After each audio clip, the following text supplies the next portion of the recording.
Biting on the Timol, Allah Habataku, Allah Hoki Mama Sauce, GS Production. Yeah, Mustafa Lere, yeah, Kellen K, Papis Wada, Gorkomo Jomandu, Slam, Hande me wala me loka, nanon tande korko, wana tande tepo, onon doki me chusal, tene kali doki me chasal, tota microphone no me wane patute, ha microphone be me, diba kadi sumte, public ba manjida, wana la koi wulude, okole me pale me wane jokute, rapuruji di, tene tesa bebe, tene tesa bebe, hey, min wana ben ngana binnen.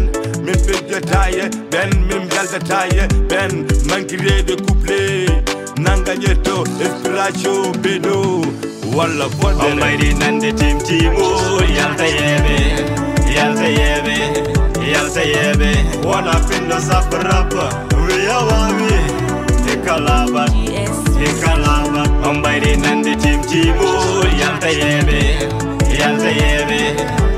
yebe, wana pindo sabrapa, we awawi, ekalaba.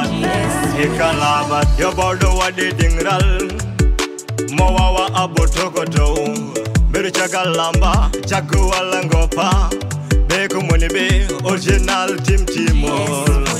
Jam, kitele de kunune kaji, ngonde kwe hip hop, yo alla wadan ehen jam, hip hop, koma yo mongo. Ene fufundende, wado be rap revolution, I rap ngende, kalkana wad hen, ya taune bendi, awa wateka wawa, watan kumbauda, salile wadano da, hip hop dream, ajalatan hatampa. Almighty nandi team timo, yalta yebe, wana pindo sabrapa, we awawi, ekalaba.